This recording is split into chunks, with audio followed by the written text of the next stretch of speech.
Hello dear student, आप सभी का एक बार फिर स्वागत करते हैं अपने इस यूट्यूब चैनल पे। आज के इस वीडियो में क्लास 10th सामाजिक विज्ञान के लिए जो आपका जनवरी मंथ में प्री बोर्ड परीक्षा होने वाला है, उसका एक वायरल पेपर सॉल्व करने वाले हैं।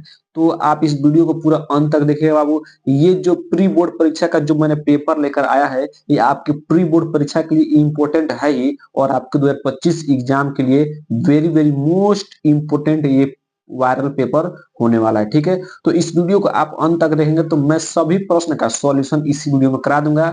हर एक प्रश्न का उत्तर मैंने लिख कर लेकर आया है ताकि आपको कोई भी दिक्कत न हो। ठीक है, तो चलिए वीडियो को स्टार्ट करते हैं। और वीडियो को स्टार्ट करने से पहले यदि आप हमारा चैनल पहले बनाए हैं तो चैनल को सब्सक्राइब कीजिएगा, वीडियो को लाइक और एक प्यारा सा कमेंट जरूर कीजिएगा। यदि आप एक कमेंट करेंगे तो इसी तरह मैं सभी सब्जेक्ट का most wanted viral paper pre board परीक्षा के लिए करा दूंगा। ठीक है, तो चलिए सबसे पहले हम लोग बहुविकल्पी प्रश्न करेंगे। ये जो भी निर्देश दिए गए हैं इसको आप खुद पढ़ लीजिएगा, मैं पढ़कर टाइम वेस्ट आपका नहीं करना चाहते हैं। ठीक है, तो चलिए डायरेक्ट हम लोग बहुविकल्पी प्रश्नों को आरंभ करते हैं और वेरी वेरी मोस्ट इंपोर्टेंट एक एक बहुविकल्पी प्रश्न है। ठीक है, तो पहला प्रश्न है आपका कि आर्थिक मंदी का प्रारंभ कब से हुआ। वेरी वेरी मोस्ट इंपोर्टेंट प्रश्न है, ये वेरी इंपोर्टेंट प्रश्न है कि प्रश्न आप कह रहा है कि आर्थिक महामंदी का प्रारंभ कब से हुआ। 1928 से, 1929 से, या 1930 से, या 1880 से। तो आर्थिक महामंदी का प्रारंभ कब हुआ बाबू? 1929 से। तो राइट आंसर क्या हो जाएगा? ऑप्शन नंबर बी बिल्कुल क्या हो जाएगा? करेक्ट आंसर हो जाएगा। ये 2025 का आउट क्वेश्चन होने वाला है। ये प्रश्न आउट हो गया, छप गया पेपर में, तो इसको आपको जरूर तैयार कर लेना है कि आर्थिक महामंदी का प्रारंभ 1929 ईस्वी में हुआ था। ठीक है, पहला क्वेश्चन वेरी वेरी इंपॉर्टेंट प्रश्न। अब दूसरा प्रश्न क्या है? दूसरा प्रश्न है कि राष्ट्रवाद का प्रारंभ किस देश से हुआ। ये मोस्ट वांटेड प्रश्न है, मोस्ट वांटेड प्रश्न है हो गया ये कि राष्ट्रवाद का प्रारंभ किस देश में हुआ था। ये लगातार 4 साल से प्रश्न पूछा जा रहा है यूपी बोर्ड में। ठीक है, तो राष्ट्रवाद का प्रारंभ किस देश से हुआ? इंग्लैंड से, अमेरिका से, फ्रांस से, या रूस से। ठीक है, तो इसका राइट आंसर हो जाएगा कि राष्ट्रवाद का प्रारंभ फ्रांस से हुआ। किस देश से हुआ? फ्रांस से हुआ। तो इसको आपको याद रखना है, एक एक प्रश्न इसमें का वेरी वेरी मोस्ट इंपोर्टेंट होने वाला है। ठीक है, जहर का काम करेगा 2025 के लिए। दूसरा प्रश्न है कि ऑटोमान बिस्मार्क का संबंध किस देश से है। ठीक है ना, ऑटोमान बिस्मार्क का संबंध किस देश से था? इटली से, जर्मनी से, फ्रांस से, या ब्रिटेन से। ठीक है, तो जो ऑटोमान बिस्मार्क था, आप जानते हैं कि जो ऑटोमान बिस्मार्क था ये जर्मनी के एकीकरण में, जर्मनी के एकीकरण में मुख्य भूमिका निभाया था। ठीक है, तो ऑटोमान बिस्मार्क का संबंध किससे देश था? तो आपका जर्मनी था। किससे था? जर्मनी था। तो राइट आंसर क्या जाएगा? ऑप्शन नंबर बी बिल्कुल करेक्ट आंसर हो जाएगा कि ऑटोमान बिस्मार्क का संबंध जर्मनी से था। ठीक है, ये जर्मनी का प्रधानमंत्री था और इसी के नेतृत्व में इटली का क्या हुआ? एकीकरण हुआ था। ठीक है, तो आप इस प्रश्न याद रखिएगा, वेरी वेरी मोस्ट इंपोर्टेंट प्रश्न है। ठीक है, अगला प्रश्न है कि भारत में राष्ट्रपिता कहकर किसे संबोधित किया जाता है। ये तो आप बचपन से पढ़ते प्रश्न को आ रहे हैं कि भारत में जो राष्ट्रपिता है वो किन्हें कहा जाता है? महात्मा गांधी को कहा जाता है, या जवाहरलाल नेहरू को, या सुभाष चंद्र बोस को, या गोपाल कृष्ण गोखले को। ठीक है, तो इसका आंसर कमेंट बॉक्स में बताना है। ठीक है, अगर आप इस प्रश्न का आंसर यदि आप कमेंट बॉक्स में नहीं बता पाएंगे तो आप कहीं ना कहीं अपने माँ बाप को धोखा दे रहे हैं, आप अच्छे से पढ़ाई नहीं कर रहे हैं। ठीक है, तो जो बच्चा सच में मेहनत किया है और शुरू से अच्छा से मेहनत कर रहा है तो इस प्रश्न का उत्तर तो दे ही सकता है, क्योंकि ये आप तीसरी चौथी क्लास में ही पढ़ रहे हैं कि राष्ट्रपिता कहकर किसे संबोधित किया जाता है। ठीक है, तो इसका आंसर आपको कमेंट बॉक्स में देना है। ठीक है, अब हम बढ़ते हैं अगले प्रश्न पर। अगला प्रश्न क्या है कि जलियांवाला बाग हत्याकांड किस वर्ष हुआ। ये very very very most important प्रश्न हो गया ये भी कि जलियांवाला बाग हत्याकांड किस वर्ष हुआ था। वर्ष 1918 में, वर्ष 1919 में, वर्ष 1920 में, या वर्ष 1921 में। ठीक है, जलियांवाला बाग हत्याकांड मोस्ट इंपोर्टेंट ये वाला बहुत कली प्रश्न है, याद कर लीजिएगा। ठीक है, तो जलियांवाला बाग हत्याकांड किस वर्ष हुआ? वर्ष 1919 में। किस वर्ष हुआ? 1919 ईस्वी में। ऑप्शन नंबर बी क्या है इसका? बिल्कुल करेक्ट आंसर हो जाएगा। 1919 ईस्वी में जलियांवाला बाग हत्याकांड हुआ था। ठीक है, अब आपका अगला प्रश्न है, छठवां प्रश्न है कि चौरी चौरा कांड किस वर्ष हुआ था। ये भी मोस्ट वांटेड प्रश्न है और 2024 के 7 सेट में से कम 3 सेट या 4 सेट में प्रश्न पूछ चुका है कि चौरी चौरा कांड किस वर्ष हुआ था, 1920 में या 1921 में या 1922 में या 1925 में। ठीक है, तो आपको पता होना चाहिए कि जो चौरी चौरा कांड हुआ ये किस वर्ष हुआ, 1922 को। किस वर्ष हुआ, 1922 को। तो ऑप्शन नंबर सी क्या होगा, बिल्कुल करेक्ट हो जाएगा ऑप्शन नंबर थर्ड। ठीक है, अब हम बढ़ते हैं इसके अगले वाले प्रश्न पर। अगला प्रश्न है, करो या मरो, करो या मरो का नारा किसने दिया था। ठीक है, करो या मरो का नारा किसने दिया था, महात्मा गांधी ने, भगत सिंह ने, सुभाष चंद्र बोस ने या सरदार पटेल ने। ठीक है, तो करो या मरो का नारा किसने दिया था, महात्मा गांधी ने। किसने दिया था, महात्मा गांधी ने। ऑप्शन नंबर फर्स्ट क्या है, बिल्कुल करेक्ट आंसर है। इंपॉर्टेंट प्रश्न याद रखेगा।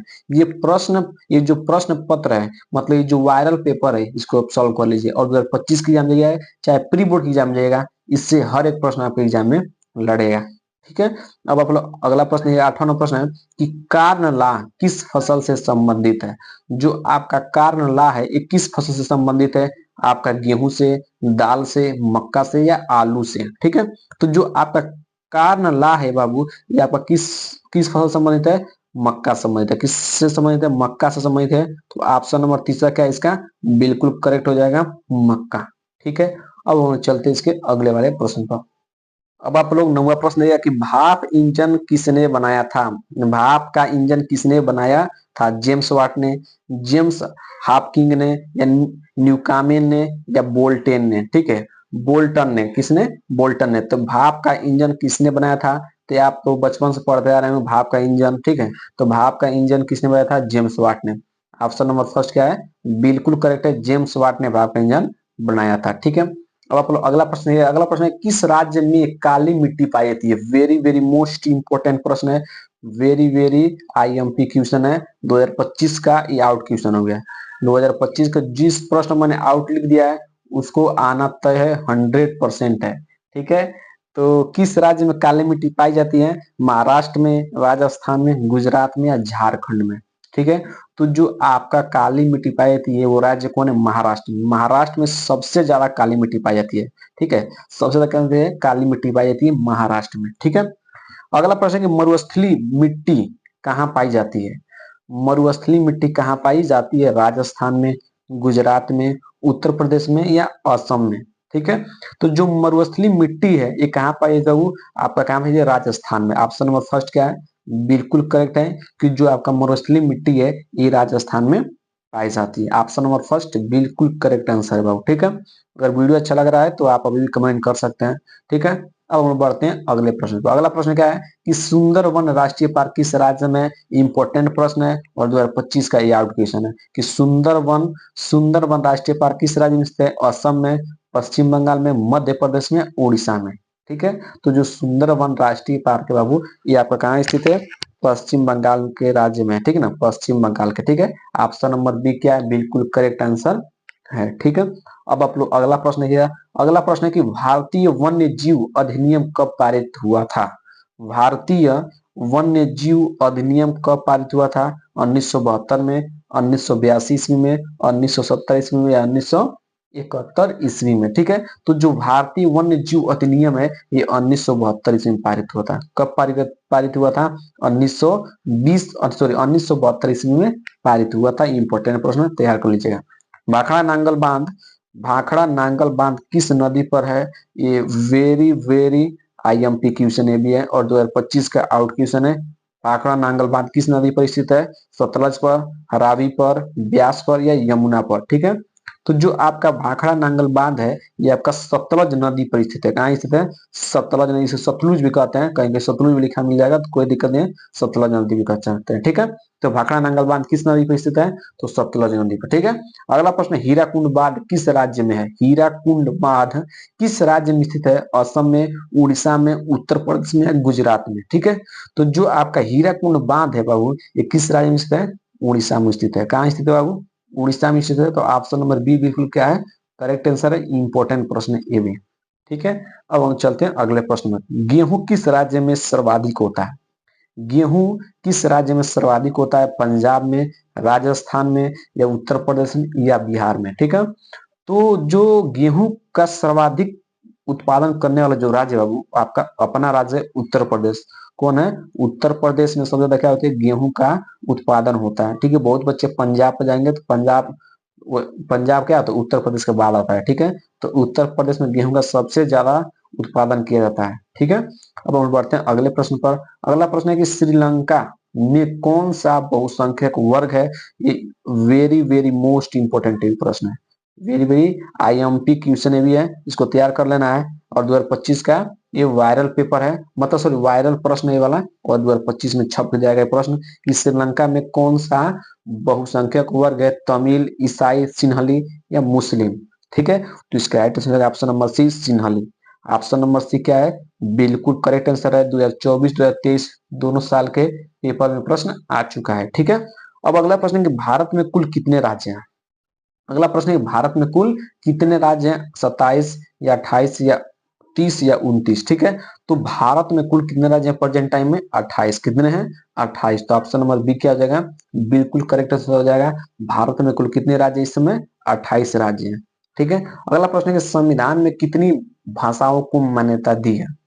जो आपका संविधान है इसमें कितनी भाषाओं को मान्यता दी गई है? 22, 21, 25 या 30? ठीक है, तो मैं आपको बता दूं कि जो संविधान है उसमें आपको कितनी भाषाओं का मान्यता दी गई है? 22। कितनी?